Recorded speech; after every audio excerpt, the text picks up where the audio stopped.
Hi welcome back to our old sweet channel. போன வீடியோவில் சொல்லியிருந்த மாதிரி இந்த ரெக்கார்ட் பிளேயரை சர்வீஸ் பண்ணி நம்ம சப்ஸ்கிரைபரில் ஒரு ஆளுக்கு கொடுக்க போகிறோம். எங்கே எப்படி கொடுக்க போகிறோங்கிறத முழு வீடியோவை ஸ்கிப் பண்ணாமல் பாருங்கள்.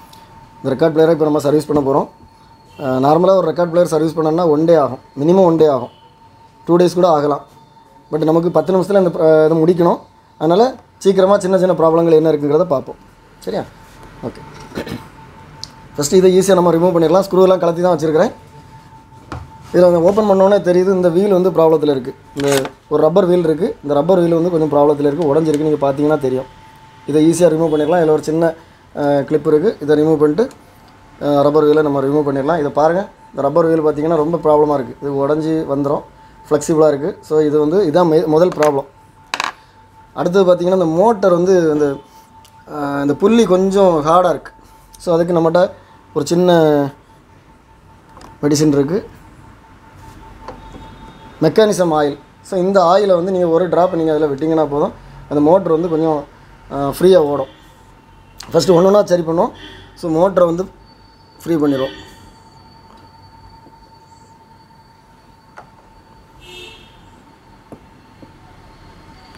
சரி, ஓகே. ஸோ மோட்ரு ஃப்ரீ ஆகிட்டு, நல்ல ஃப்ரீ ஆகிட்டு. ஓகே, தென் ஸோ இந்த வீல் பார்த்தீங்கன்னா நம்மகிட்ட வீல் இருக்குது.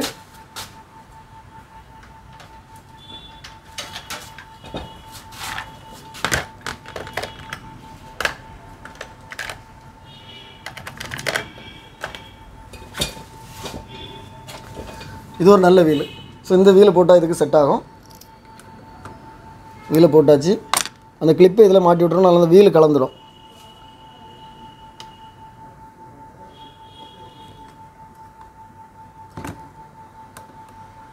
சரி, நம்ம போட்டுட்டு இதை சுற்றி பார்த்துக்கணும். ஏன்னா இது ஃப்ரீயாக சுற்றணும். இந்த வீல் வந்து இதை மாதிரி ஒரு புள்ளி கூட ஜாயிண்ட் ஆகிருக்கு. இதுக்கு பேர் ஸ்டெப் புள்ளின்னு சொல்லுவோம். இந்த புள்ளி தான் மோட்டர் ஓடும்போது இந்த புள்ளி ஓடி இந்த ரப்பர் வீலை நமக்கு சுற்றி விடுது. இந்த ரப்பர் வீல் தான் இந்த பிளேட்டை சுற்றி விடுது. ஸோ இதுக்கு மேலே நம்ம ரெக்கார்ட் வச்சு போடும்போது கரெக்டாக ஓடணும். ஸோ இப்போ இது வந்து புள்ளி தேவையில்லை, நல்லா இருக்குது. இந்த புள்ளி நல்லா இருக்குது பாருங்கள். இந்த புள்ளி தேஞ்சின்னா ரொம்ப ஸ்லோ ஆகிடும், பாட்டு வந்து ரொம்ப இழுத்து ஓடும், ஸ்லோ ஆகிடும். ஸோ இது நல்லா தான் இருக்குது, அதனால் இது வந்து எந்த ப்ராப்ளமும் இல்லை. ஓகே, இதில் பார்த்தீங்கன்னா 3 ஸ்பீடு இருக்கும். 78, 45, 33 இருக்குது. நார்மலாக எல்லாத்துலேயும் இந்த மாதிரி தான் இருக்கும். நீங்கள் இந்த ஸ்டெப் இல்லை, ஒரு 3 ஸ்டெப் இருக்கும் பாருங்கள். மேலே இருக்கிறது 33, அடுத்தது 45, அடுத்தது 78. இங்கேயும் அது மாதிரி இருக்குது, 33, 45, 78. ஸோ நான் இதை அட்ஜஸ்ட் பண்ணும்போது பாருங்கள், இந்த வீல் வந்து இப்போது நான் 33ல் வைக்கிறேன், இது மேலே இருக்குது. ஸோ அடுத்தது 45ல் வைக்கிறேன், நடுவில் இருக்குது, நடு ஸ்டெப்பில் இருக்குது.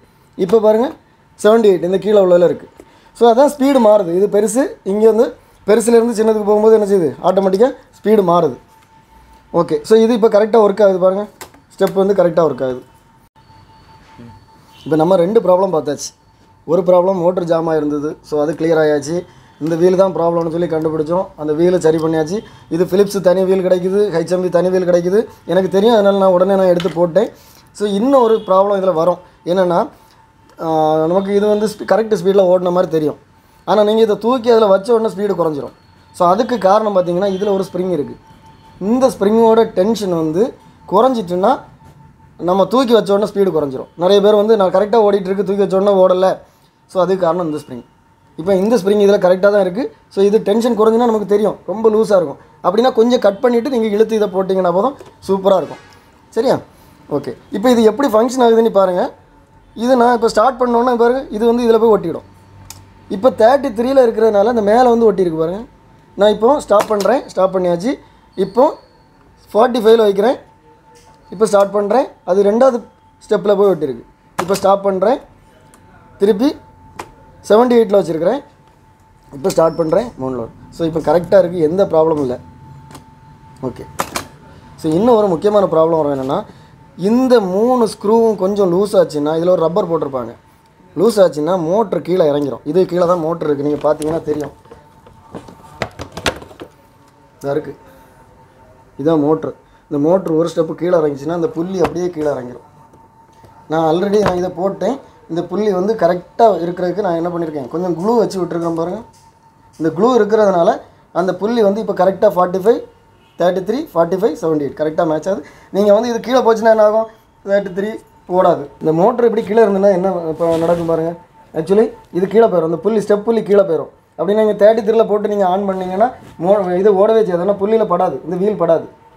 45ல் ஓடும், ஆனால் 33 ஸ்பீடு ஓடும். ஸோ இந்த மாதிரி ப்ராப்ளங்கள் வரும். அதனால் நீங்கள் அந்த மோட்டர் கரெக்டாக அந்த நம்ம இதை அட்ஜஸ்ட் பண்ணும்போது அந்த புள்ளி வந்து அதில் ஜாயிண்ட் ஆகிற மாதிரி பார்த்துட்டிங்கன்னா இந்த ப்ராப்ளம் சால்வ் ஆகிடும். ஓகே, அடுத்த ப்ராப்ளம் எதில் வரும்னா இந்த கேட்ரிட்ஜில் வரும். இதுதான் இந்த கேட்ரிட்ஜ். நீங்கள் பார்த்தீங்கன்னா தெரியும், இந்த கேட்ரிட்ஜ் வந்து பார்க்க அழகாக இருக்குது. இதுதான் ஒரிஜினல் கேட்ரிட்ஜ். ஸோ இது வந்து நீங்கள் என்ன பண்ணுறீங்கன்னா, எப்படி பண்ணணும்னா, நமக்கு இந்த கேட்ரிட்ஜ் நல்லா இருக்கான்னு பார்க்கணுன்னா நீங்கள் இதை பண்ணிவிட்டு ஆன் பண்ணி விட்டுட்டு ஆம்பில் வால்யூம் எல்லாம் ஃபுல்லாக வச்சுட்டு நீங்கள் என்ன பண்ணணும், இந்த மாதிரி தட்டி பார்க்கணும். இப்படி தட்டி பார்த்தீங்கன்னா உங்களுக்கு ஸ்பீக்கரில் நல்ல சவுண்டு கேட்கும். அப்படின்னா இந்த கேட்ரிட்ஜ் நல்லா இருக்குன்னு அர்த்தம். ஸ்பீக்கரில் சவுண்டு கேட்கலன்னா இந்த கேட்ரிட்ஜ் நம்ம ஒன்றும் பண்ண முடியாது. ஏன்னா கேட்ரிட்ஜ் வந்து சர்வீஸ் பண்ண முடியாது. ஆனால் என்ன பண்ணலான்னா, இந்த மாதிரி சைனா கேட்ரிட்ஜ் கிடைக்குது நமக்கு. வேறு வழியே இல்லைன்னா இந்த மாதிரி பண்ணிக்கங்க. இந்த மாதிரி சைனா கேட்ரிட்ஜ் கிடைக்குது. ஸோ இந்த கேட்ரிட்ஜ் என்ன பண்ணலான்னா, இதை கலத்திட்டு இதை கட் பண்ணி எடுத்து இதை இதில் மாட்டி சொல்கிறீங்களா பண்ணி எடுத்திங்கன்னா இந்த கேட்ரிட்ஜ் இந்த மாதிரி பண்ணலாம். நான் இதுக்கு தனி வீடியோ போடுவேன். பட் இதுக்கெல்லாம் போட்டோன்னா நம்ம இந்த வீடியோவில் நேரம் காணாது. ஸோ இது நான் ஆல்ரெடி செட் பண்ணி வச்சுருக்கிறேன்.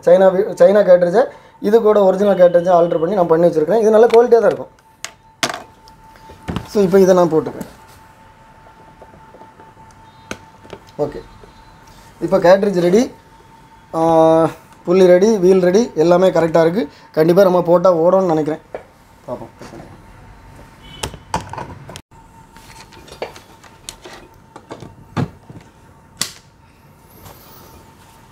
எல்லாமே கரெக்டாக இருக்குது. பவர் ஆனில் இருக்குது. ஓடும்னு நினைக்கிறேன். அப்பா எனக்கெல்லாம் நம்பிக்கை இல்லை இது ஓடும்னு. சரி பார்ப்போம். 45ல் இருக்குது. ஹாய், ஓடிட்டு. ஓகே ஓகே, பாக்ஸ் எல்லாம் கனெக்ட் பண்ணியாச்சு. இப்போ இதில் ஒரு ஹம்மிங் வந்துட்டுருக்கு. இது வந்து இந்த ஆம்பிளிஃபயரில் உள்ள ஹம்மிங். ஆம்பிளிஃபயர் கரெக்ட் ஒர்க் ஆகிட்டு இருக்குது. கேட்ரிட்ஜ் நல்லா இருக்கான்னு செக் பண்ணோம்னா நீங்கள் இப்படி தட்டி பார்த்தீங்கன்னா போதும். ஸோ நல்ல சவுண்ட் இருக்குது. இது கேட்ரிட்ஜ் பக்காவாக இருக்குது. இப்போ நம்ம பாட்டு போட்டு பார்க்க போகிறோம். ப்ளே பண்ணியாச்சு.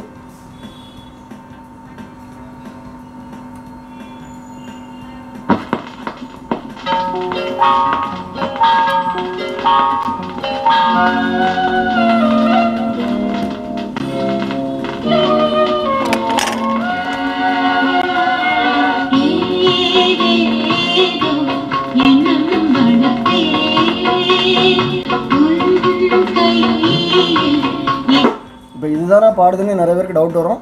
உண்மையிலே இதுதான் பாடுது.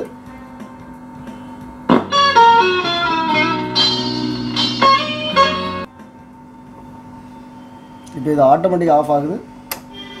இது கரெக்டாக ஃபங்க்ஷன் ஆகுது. சில இதுலேருந்து ஆட்டோமேட்டிக் ஃபங்க்ஷன்லாம் இருக்காது. அப்படின்னா அந்த லிவரில் நமக்கு தேவையில்லை. நமக்கு இந்த மூவ்மெண்ட் மட்டும் போதும். இந்த மூவ்மெண்ட் கரெக்டாக இருந்தாலே போதும். நமக்கு கேட்ரிட்ஜ் நல்லா இருக்கணும். இந்த வீல்ஸ் எல்லாம் கரெக்டாக இருந்தோன்னா பக்காவாக ஒர்க் ஆகும். இப்போ 45 போடணும்னா 45ல் வச்சுக்கணும். 78 இப்போ அரக்கு ரெக்கார்ட் இருக்குது. அரக்கு ரெக்கார்ட் போடணும்னா 78ல் வச்சு போட்டிங்கன்னா பக்காவாக இருக்கும். அடுத்த வீடியோவில் ஒரு குட்டி கெஸ்ட்டு வராங்க. அந்த ஸ்பூல் டேப் மூலயமா ரெக்கார்ட் பண்ணி நாங்கள் போட போகிறோம். நாங்கள் ரெடி, நீங்கள் ரெடியா? அங்கிள், இந்த ரெக்கார்ட் பிளேயரை யாருக்கு எப்படி கொடுக்க போகிறோம்? நம்ம ஏற்கனவே சொல்லியிருக்கிறோம், நம்ம சர்வீஸ் பண்ணக்கூடிய ரெக்கார்ட் பிளேயரை ஃப்ரீயாக கொடுக்குறோன்னு சொல்லி. இந்த ரெக்கார்டு பிளேயர் கூட 2 பாக்ஸு, ஒரு ரெக்கார்டு நம்ம ஃப்ரீயாக கொடுக்க போகிறோம். இந்த ரெக்கார்டு வந்து நம்ம 3 ரெக்கார்டு காமிப்போம். அவங்க ஒரு ரெக்கார்டு எடுத்துக்கலாம். அதோட இந்த ரெக்கார்ட் பிளேயரை அந்த பாக்ஸே நம்ம கொடுக்க போகிறோம். நமக்கு oldisweet.comனு சொல்லி ஒரு வெப்சைட் இருக்குது. இந்த வெப்சைட்டில் உள்ளே போனீங்கன்னா அதில் ஒரு ஃபார்ம் வரும். பார்ட்டிசிபேஷன் ஃபார்ம்னு சொல்லி ஒரு லிங்க் வரும். அந்த லிங்கை நீங்கள் கிளிக் பண்ணிங்கன்னா அதுக்குள்ள ஒரு அந்த ஃபார்மில் வந்து உங்கள் நேம், உங்கள் அட்ரஸ்ஸு, உங்கள் வாட்ஸ்அப் நம்பர், ஜிமெயில் ஐடி, இந்த மாதிரி நிறைய டீட்டெயில்ஸ் கேட்கும். நீங்கள் எதனால இதுக்கு அப்ளை பண்ணியிருக்கீங்கன்னு சொல்லி டீட்டெயில் கேட்கும். ஸோ அதை நீங்கள் தெளிவாக கொடுங்க. எனக்கு இது ரொம்ப பிடிக்கும், அந்த மாதிரி உங்கள் கருத்து. நீங்கள் வந்து உண்மையிலே பிடிச்சிருந்தனா நீங்கள் அதில் அப்ளை பண்ணுங்கள். உங்களுக்கு லக்கு இருந்ததுன்னா கிடைக்கும். இங்கே ஒரு டீம் இருக்காங்க. அந்த டீம் வந்து செலக்ட் பண்ணி யாருக்கு கொடுக்கணும்னு சொல்லி செலக்ட் பண்ணுவாங்க. இந்த ஆன்லைன் ஃபார்ம் வந்து இந்த வீடியோ அப்லோட் பண்ணோன்னே இது வந்து ஓப்பனில் இருக்கும். அடுத்த ஆஃபர் போடுறது வரைக்கும் இது ஓப்பனில் தான் இருக்கும். நீங்கள் ரெஜிஸ்டர் பண்ணிக்கலாம். அதில் ஒரு டைட்டில் இருக்கும். இப்போ பார்த்தீங்கன்னா இந்த ஆஃபருக்கு என்ன டைட்டில் இருக்குன்னா, ரெக்கார்ட் பிளேயர் ஃப்ரீ V2ன்னு சொல்லி இருக்கும் டைட்டில். ஸோ இது எவ்வளோ நாள் ஆனில் இருக்குதோ, ஓப்பனில் இருக்குதோ, அது வரைக்கும் தான் நீங்கள் இதுக்கு ரெஜிஸ்டர் பண்ண முடியும். அதுக்கப்புறம் அடுத்த ஆஃபர் போட்டுரும். ஆஃபர் மாறிடும். அதனால் இந்த ஆஃபர் முடிகிறதுக்குள்ளே நீங்கள் சப்ஸ்கிரைப் பண்ணுங்கள். நீங்கள் அந்த ஆன்லைன் ரெஜிஸ்ட்ரேஷன் ஃபார்மை ஃபில்அப் பண்ணி நீங்கள் பண்ணுங்கள். அங்கிள் இதே மாதிரி என்னெல்லாம் ஆஃபர் பண்ண போகிறோம்? இன்னும் நிறைய ப்ரோக்ராம் இருக்குது. நம்ம வந்து சர்வீஸ் பண்ணுறதா இருந்தால் எந்த பிளேயர்லாம் சர்வீஸ் பண்ணுறோமோ அது அவ்வளோமே நம்ம ஃப்ரீயாக தான் கொடுக்க போகிறோம். ஆனால் டெமோ வந்து கொடுக்க முடியாது, நம்ம போட்டு காமிப்போம், அதெல்லாம் ஃப்ரீயாக கிடையாது. பட் நம்ம வந்து இப்போ ஒரு டேப் ரெக்கார்டர் சர்வீஸ் பண்ணுவோம், அதை கொடுத்துடலாம். ஒரு ஸ்கூல் டேப்பு சர்வீஸ் பண்ணுவோம், அதை கொடுத்துடலாம். ஒரு கிராமஃபோனை சர்வீஸ் பண்ணோம்னா அதையும் கொடுத்துடலாம். அது வந்து இந்த மாதிரி ஆன்லைன் ரெஜிஸ்ட்ரேஷன் மூலமாக கொடுத்துடலாம். இன்னும் நிறைய ப்ரோக்ராம்ஸ் இருக்குது. பார்த்தீங்கன்னா சுட்டி ஸ்பெஷல்னு ஒரு ப்ரோக்ராம் இருக்குது, ஸ்கூல் ஸ்பெஷல்னு ஒரு ப்ரோக்ராம் இருக்குது, காலேஜ் ஸ்பெஷல்னு ஒரு ப்ரோக்ராம் இருக்குது, தாத்தா பாட்டி ஸ்பெஷல்னு ஒரு ப்ரோக்ராம் இருக்குது. ஸோ இந்த மாதிரி ப்ரோக்ராம்ஸ் வந்து இது மாதிரி போடும். அந்த நேரம் நீங்கள் ஆன்லைனில் நீங்கள் ரெஜிஸ்டர் பண்ணிங்கன்னா உங்கள் திறமையை நீங்கள் இந்த பிளாட்ஃபார்மில், அதாவது ஓல்டு ஸ்வீட் இந்த யூடியூப் ஸ்டுடியோவில் நீங்கள் வந்து நீங்கள் உங்கள் திறமையை காமிக்கலாம். கண்டிப்பாக உங்கள் திறமையில் நாங்கள் எங்கள் ஓல்டு ஸ்வீட் மூலமாக நாங்கள் வெளிப்படுத்துவோம். இது வரைக்கும் சப்ஸ்கிரைப் பண்ணாதவங்கலாம் லைக் பண்ணி ஷேர் பண்ணி சப்ஸ்கிரைப் பண்ணிடுங்க. பக்கத்தில் உள்ள பெல் ஐக்கானை தட்டி ஆலில் போட்டுருங்க. அடுத்த வீடியோ வர வரைக்கும் உங்களிடமிருந்து விடைபெறுவது ஷான், ஜெமி, ஜெபா.